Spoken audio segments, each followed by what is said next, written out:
Modern AI models can write, reason, and code at an extraordinary level, but on their own, they remember nothing. The moment a conversation ends, the context is gone.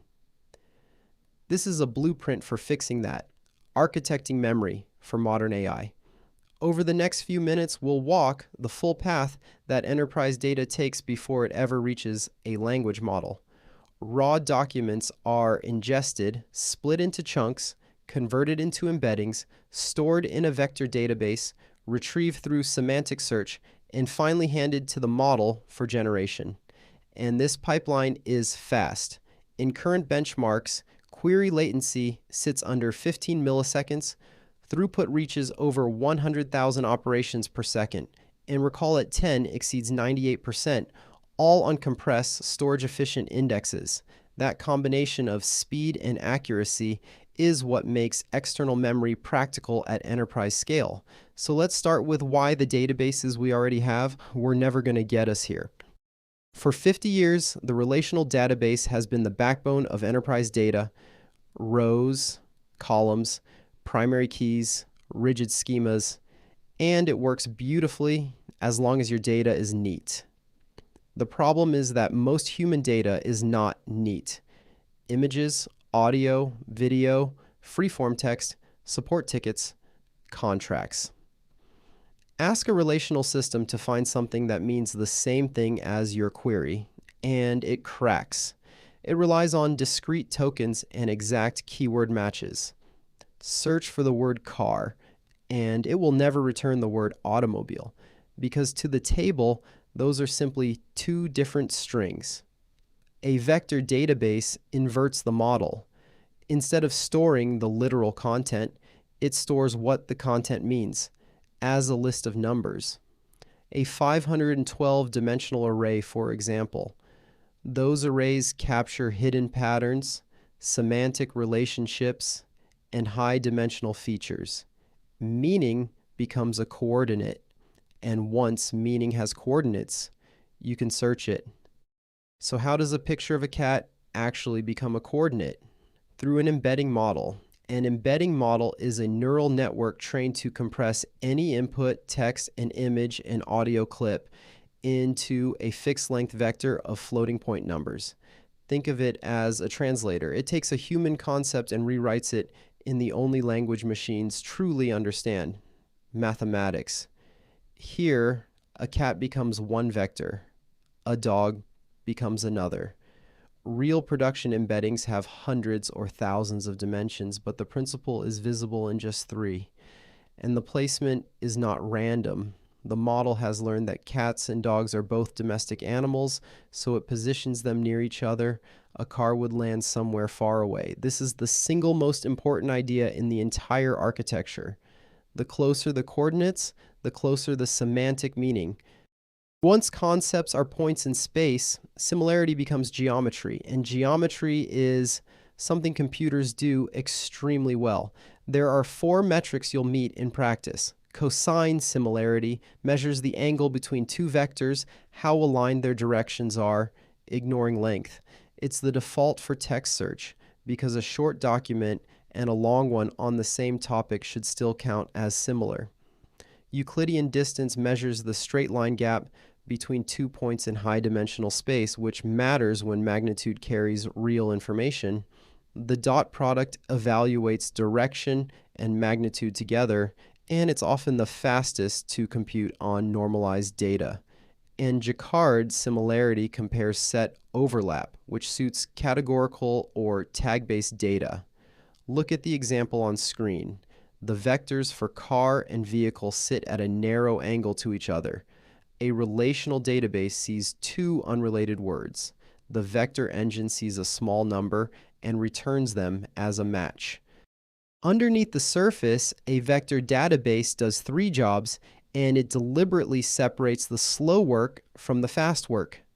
First, vector storage. Embeddings are written alongside their metadata, timestamps, categories, access permissions, source document identifiers. That metadata is what makes hybrid filtering possible later, search by meaning, then narrow by department or date. Second, vector indexing. Comparing a query against every vector in a billion record collection is far too slow, so the vectors are mapped into specialized data structures built for rapid traversal. Product quantization compresses them further, shrinking the memory footprint dramatically at only a small cost in accuracy. Third, vector search. At query time, the incoming query vector is compared against the index rather than the raw data, and similarity scores come back in milliseconds. Here's the key architectural point. Embedding generation happens ahead of time. Only the lookup happens live. That separation is what keeps retrieval real time. That indexing step deserves a closer look because it's where the real engineering trade-off lives. Finding the true nearest neighbor requires comparing your query against everything you have. Exact and impossibly slow at scale. So production systems use approximate nearest neighbor algorithms, or ANN. They give up a tiny fraction of precision to gain orders of magnitude in speed. Two approaches dominate: HNSW, hierarchical navigable small world, builds a multi-layer graph. The top layers hold sparse, long-range links that let a search leap across the space. The lower layers hold dense local links for fine-grained refinement. You land in the right neighborhood in a few hops, then zoom in. It's the default in most modern vector databases. LSH, locality-sensitive hashing, takes a different route. It uses hash functions designed so that similar vectors collide into the same bucket. Instead of navigating a graph, you hash the query and read the bucket. Neighbors are already clustered together. All of this infrastructure exists to serve one dominant use case: retrieval-augmented generation, or RAG. It's the primary driver behind roughly 377% year-over-year growth in vector adoption. The flow is simple. A user asks, "What is our Q3 policy?" That question is embedded and sent to the vector database, which searches the company's proprietary documents and pulls back the passages that actually answer it. Those passages travel to the language model alongside the original question. The model then composes its answer from retrieved facts rather than from its own recollection. The insight is worth stating plainly.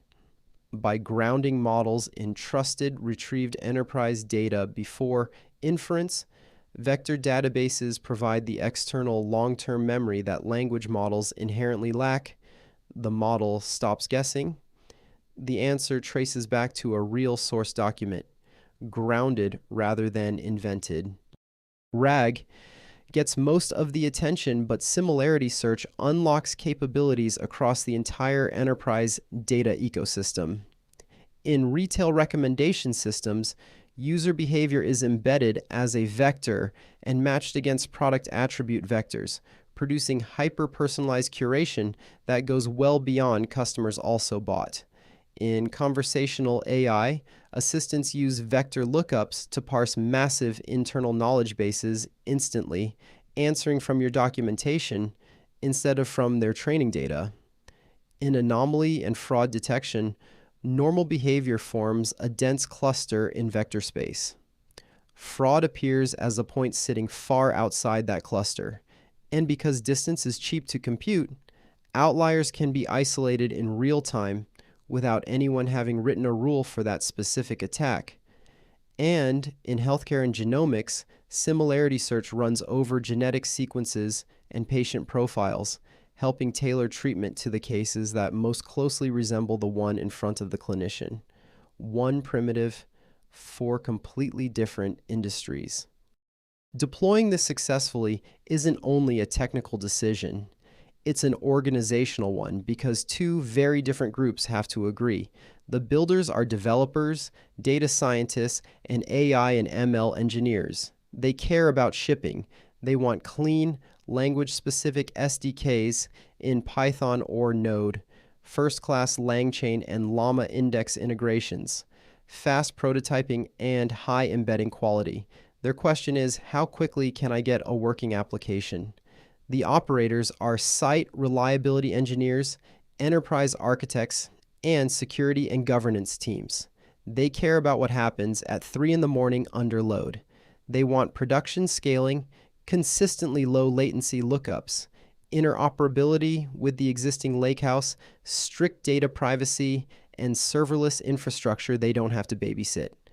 Choose only for the builders and you get a prototype that never survives production. Choose only for the operators and you get infrastructure nobody ships on. The winning architecture respects both. Here's the landscape as it stands. 7 options, and each is genuinely good at something different. Chroma is open source and built for LLM application development, integrating directly with LangChain and Llama Index. Pinecone is fully managed and serverless, aimed at production machine learning at scale with Hugging Face and inference integrations. Weaviate is open source and AI native, and its standout strength is hybrid search combining vector and keyword with OpenAI and Cohere connectors.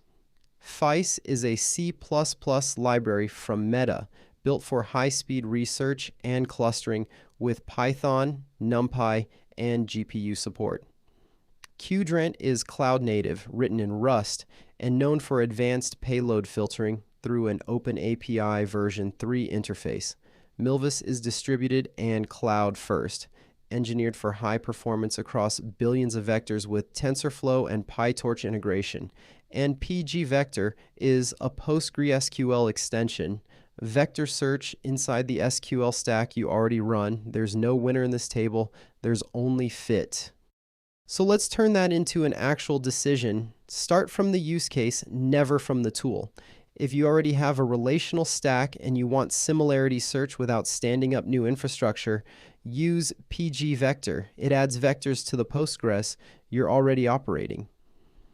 If you're rapidly prototyping an LLM application, use Chroma. It's lightweight, developer-friendly, and runs directly inside a Python notebook. If you're deploying enterprise production at scale, look at Pinecone or Milvus. Serverless and distributed, respectively, and both proven at billion vector capability. If your requirement is complex hybrid search combining dense vectors with exact metadata filtering, choose Weaviate or Qdrant. And if you're doing research and benchmarking, use Faiss with its optimized memory handling, RAM bypass, and GPU execution. One rule sits underneath all of it. Pick the database that matches your constraints, not the one with the loudest launch announcement. Let's bring it all together. For decades, traditional systems forced human data to conform to rigid machine schemas. If it didn't fit a column, it didn't get stored, and it certainly didn't get searched. Vector embeddings reverse that dynamic completely. They take the messy contextual nuance of human reality, an image, a voice, a paragraph of ambiguous prose, and translate it into precise mathematical coordinates without flattening the meaning out of it. That's the real shift. Vector databases are the definitive bridge between human perception and machine logic. And here's the takeaway to leave with. By giving AI models a structured, searchable, and infinitely scalable long-term memory, vector databases have transitioned from a niche machine learning tool into the foundational infrastructure of the agentic enterprise. If you're building AI systems today, this is no longer an optional layer. It's the memory your models are standing on. Thanks for watching. Or